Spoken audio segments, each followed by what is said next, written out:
Hey chillers, welcome back to my channel. So, it is Thursday, which means it is spooky day. Now, this video was supposed to go up yesterday, but I was sick yesterday. Like, my head was hurting and my stomach was hurting, and I don't know why, so I didn't film. So, you're getting this video today. And since I did not film yesterday, I am giving you guys a special reward.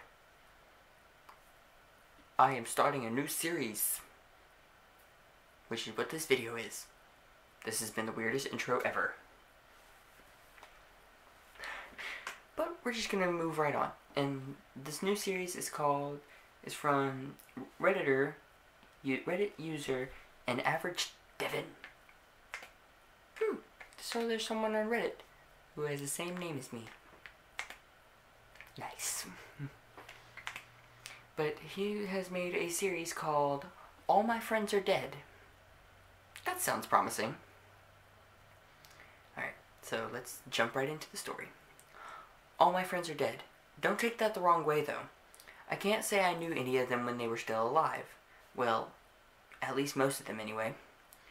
I guess I'm what you could call a psychic. I've never liked that word, though. I can't read anyone's mind, see into the future, or make things levitate. All I can do is see ghosts. I've had the ability for as long as I can remember. I didn't know exactly what it was when I was younger. I just knew that I could see people that others couldn't. I don't think my parents ever really believed me. I was pulled out of public school in kindergarten because of focusing issues. The truth is, I was a bit distracted, but it was because of the kids that no one else could see. They wanted someone to play with too. Aww. They had been there a while, and I was the first person that could see them. After that incident, my parents decided to homeschool me. My parents were somewhat wealthy, so they were able to hire a teacher to come to our home since they were busy at work during the day. Mrs. Thornwell was the worst. She was wrinkled and had white patchy hair. Of course, she carried that typical old person smell with her. That's mean. To be fair, she was a good teacher, but she was incredibly strict. There was no fun to be had with Mrs. Thornwell. She wasn't dead either. At least not yet. I lived quite a sheltered life growing up. My parents almost let me never leave the house. Almost never let me leave the house, excuse me. I was given almost every toy or item I could ever want, but it meant nothing since I had no friends. Aww. They thought that something was wrong with me, probably due to the fact that everywhere I went I was like the kid from The Sixth Sense, because I see dead people. Nice. That came to a halt when I was 17. My parents were in a brutal car crash with no survivors on either side. They didn't stay behind either. It was a bittersweet realization knowing my parents had passed on to whatever afterlife instead of staying as ghosts. Maybe they didn't believe me, and they had overprotected me my whole life, but I never doubted that they loved me. Since I was 17, I was caught in a bit of an odd situation. I wasn't quite an adult yet, but I wasn't really a kid anymore. Luckily, my parents had some connections when they were alive, and I was given emancipation almost immediately. I was given my parents' savings. I won't say how much it was, but it was quite a decent sum. After some calculations, I realized that if I managed my money right, I could easily live off the money for the rest of my life. Just to be safe, I decided to sell off my family's estate. It was a much bigger home than I would ever need. If anything, the upkeep would be more than it was worth to me. It would also boost my emergency funds to sell it, so I did. I bought an older home on the edge of my city. It was incredibly cheap, so I knew there were probably issues with the home, but I really didn't care. It was a 2-story home and it had a basement. Still more room than I needed, but the price had been cheaper than essentially everything else I looked at. From the outside, it looked like the house had lived through a war or two. The inside wasn't terrible, though. Nothing seemed to be breaking down. Water and electricity worked with no issues everywhere. Well, everywhere except the basement. I chose not to go down there. I got an ominous feel from it. It took less than a day of living in my new home to realize I wasn't alone. I was reading a book on my couch in the living room. I thought I saw something out of the corner of my eye, so I looked up. Directly next to me was seated a man. He looked to be about 20 years old, and he was dressed in an older style of clothing. "Hello?" I said questioningly. This seemed to catch him off guard. He even jumped back a bit in surprise. "Oh, you can see me?" he said. "Why wouldn't I be able to see you? You're practically hanging over my shoulder while I was trying to read." Sorry about that. You're alive, though, and I'm kinda not. Living people can never see me." "Yeah, I guess I'm a little special. Looks like we're going to be housemates from now on, so get used to it." "I'm Devin, and you?" I said this as I extended my hand. It's really weird that he has the same name as me.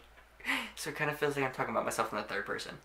But I know I'm not, but it's just a complaint. Well, not really a complaint, but you know what I mean. After a moment of staring at my hand, he seemed to finally remember what he was supposed to do. He grabbed my hand with a giant smile and began to shake it. "Name's Sam. Pleasure to meet you," he replied. Sam was the first, but not the only guest I would discover in my home. Sam was the most curious, though, and probably still the most human. He had died of a brain aneurysm. He wasn't quite He wasn't quite ready to move on yet, though, so he stayed behind. There had been so much life that he had been robbed of, and he couldn't accept moving on. Sam and I became quick friends. We had both been somewhat sheltered growing up, and neither of us really had a chance to explore the world. We talked about our dreams and things we wanted to do. I suppose there is still a chance for me to do the things I want, but Sam isn't quite as lucky. After the first couple of days of being in the house, I almost assumed that Sam was the only ghost living with me, but you know what they say about people who assume. I was lying in bed late one night, and just as I was about to fall asleep, I heard something. It sounded like running water. I hopped out of bed and made my way toward the source of the noise. It was coming from the kitchen. "Sam?" I called out. As I got closer, I noticed that there was someone washing dishes in the sink. But it wasn't Sam. It was a somewhat stocky woman. She was short and looked to be in her 40s. She turned to me as I drew near.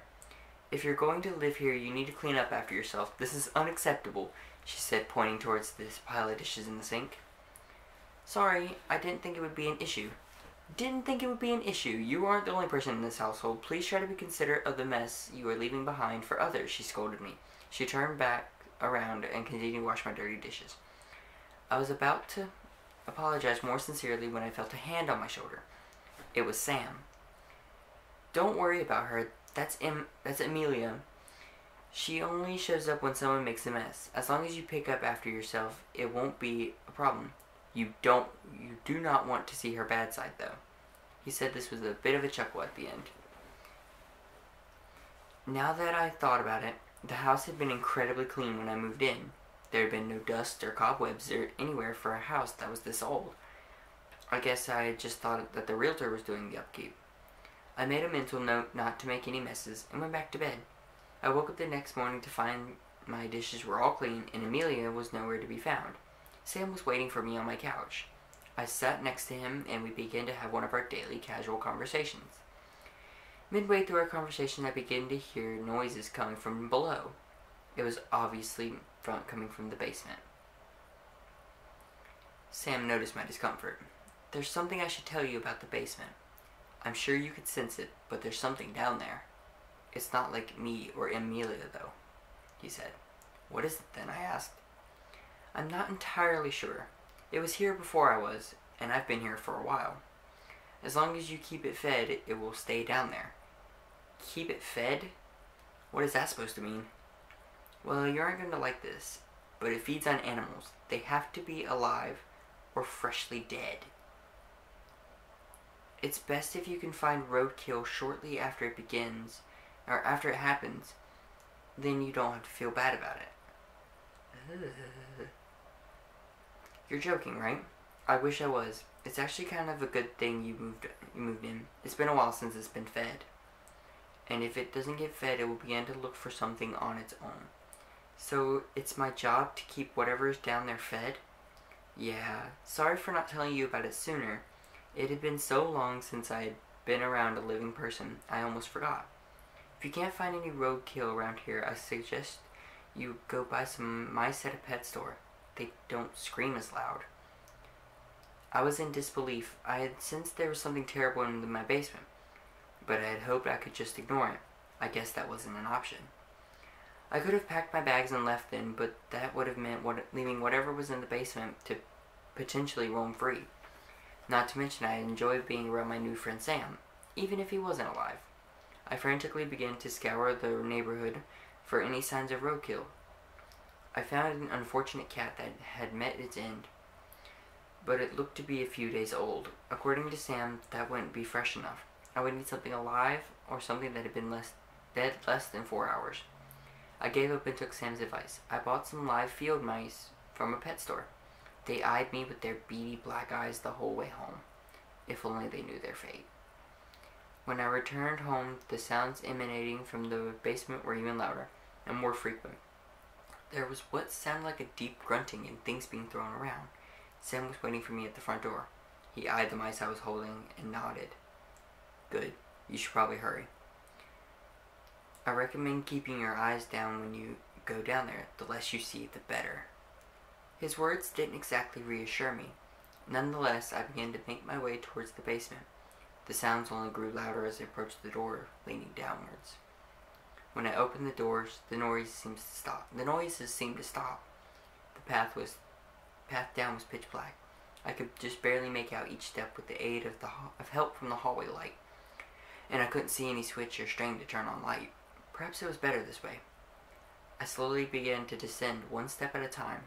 Every step creaked, making me want to throw the container of mice and run back upwards. Somehow I made it to the end, though. I almost wondered if the thing in the basement had just left, because there had been no noise whatsoever other than the creaking and the mice occasionally squealing. I set the container of mice on the floor of the basement and took a step back up.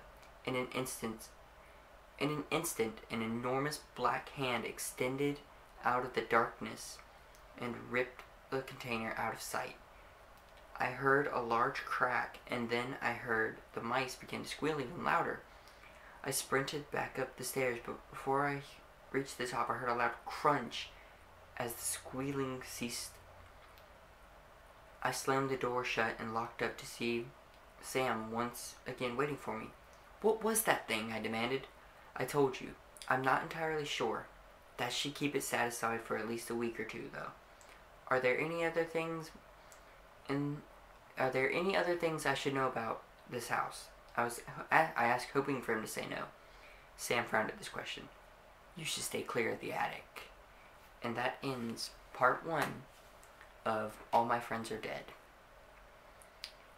Alright, I will leave a link to this story down below in the description, so you can go off and read it by yourself, or you want to read ahead and, I don't know, spoil stuff for you. I don't know if you want to do that, but that's you. If you enjoyed this video, please give me a thumbs up so I know. Please follow all my social medias down below in the description. You can click my bell to subscribe to my channel, and my last video is right there. Alright, I will see you guys on Monday. Peace out, Chillers.